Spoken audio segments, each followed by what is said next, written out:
وہ تو پھیکا کڑوا کھٹا جیسا مرضی کھا لے گا. سلمان بھائی کا مسئلہ بھی حل کرے نا, پھیکا خربوزہ کیسے کھائیں گے؟ کچھ ساتھ ملا. بعض لوگوں کو شوگر ہوتی ہے, ان کو تو میٹھے پہ توجہ دینی نہیں چاہیے. اللہ. اور عام آدمی جو ہے اس کو چاہیے کہ وہ بھی میٹھے سے بچے تو اچھا ہے. ضروری نہیں ہے کہ میٹھا ہوگا تو ہی فائدہ مند ہوگا. صحیح.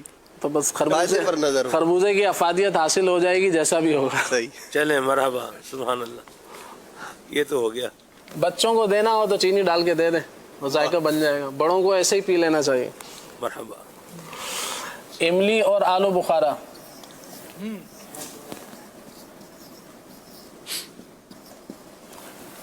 یہ جگر کی گرمی کے حوالے سے پوچھا.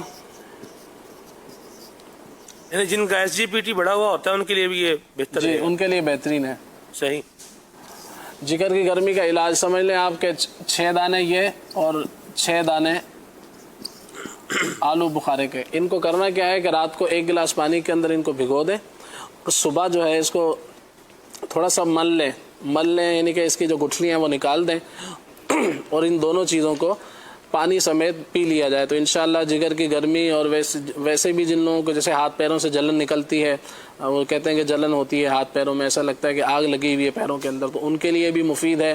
اور اسی طرح سے جیسے آج کل ہمارے ہاں گرمی کا موسم ہے تو ان کے اس حوالے سے بھی پیاس کی شدت ہے, اور بعض لوگوں کو تھکن ہو جاتی ہے, تو کمزوری کے اعتبار سے بھی, خون کی خرابی کے اعتبار سے بھی, چہرے کے داغ دھبوں کے اعتبار سے بھی انشاءاللہ یہ مفید رہے گا.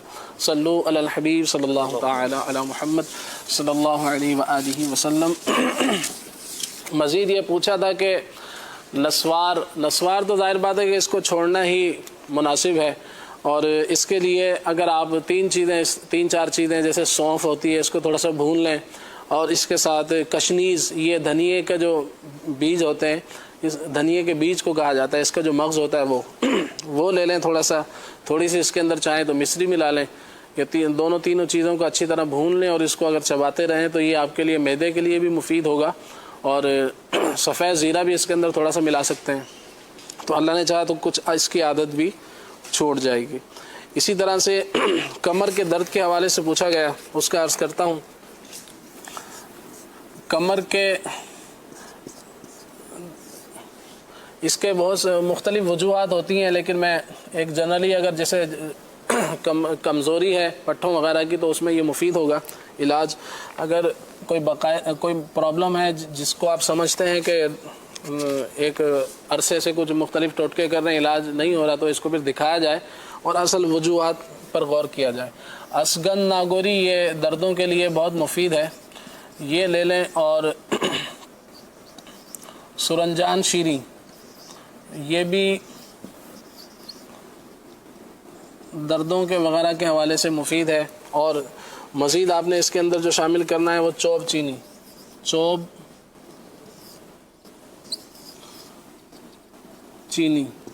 اور چوتھی چیز ہے اس کے اندر آپ مصری شامل کر لیں. تو یہ جو سلمان بھائی فرما رہے تھے یہ ان کا سمجھ لیں کہ ان کے لیے بہت ایک میٹھا علاج میں نے عرض کر دیا ہے. اگر چاہیں تو یہ استعمال کر لیں. چوب چینی کے اندر بہرحال یہ تو آپ نے دیکھیں خلیل بھائی, یہ تو آپ نے ان کے لیے بتایا ہے کہ جن کو یہ ایشو ہے. جی, میرے لیے تو نہیں بتایا نا آپ نے. نہیں, میرے لیے تو جو بتائیں گے ریفر کر کے وہی قرار پائے گا. ویسے مجھے تو ایشو بھی نہیں. آپ جیسے فرما رہے ہیں تو وہ نمائندگی بھی کر رہے ہوتے ہیں نا. اچھا مرحبا. تو اس میں 4 چیزیں ہیں. نمبر 1 اسگن ناگوری, نمبر 2 سرنجان شیریں, اور جو شیریں لکھا ہوا ہے یہ بھی میٹھا نہیں ہے. اور پھر اس کے بعد ہے چوب چینی والا بھی یہ میٹھا نہیں ہے. شیریں نہ شیریں میٹھا ہے نہ چینی میٹھی ہے. یہ چوب چینی اس کا نام ہے. سب سے آخر میں جو چیز ہے وہ ہے مصری, تو وہ میٹھی ہے. تو اگر آپ یہ 4 چیزیں لے لیں 50-50 گرام, اسگن ناگوری, سرنجان شیریں, چوب چینی اور مصری, تو یہ 4 چیزوں کو جیسے باریک پیس لیا جائے, اور پھر اس کے بعد اس کو 1-1 چمچ صبح شام دودھ سے استعمال کریں یا پانی سے استعمال کریں تو انشاءاللہ یہ کمر کے درد کے حوالے سے, جوڑوں کے درد کے حوالے سے بہت مفید ہے. اگر کسی کو شوگر کا پرابلم ہے تو وہ مصری ہٹا دیں. بہرحال دوسری چیزوں کے ساتھ جو چینی اور شیریں لکھا ہوا ہے تو یہ میٹھا نہیں ہے بلکہ اس کا نام ہے. صحیح. صلو علی الحبیب صلی اللہ تعالی علی محمد. قد کے حوالے سے, قد بڑھانے کے حوالے سے پہلے بھی جیسے بتائے گئے نسخے, تو مزید ایک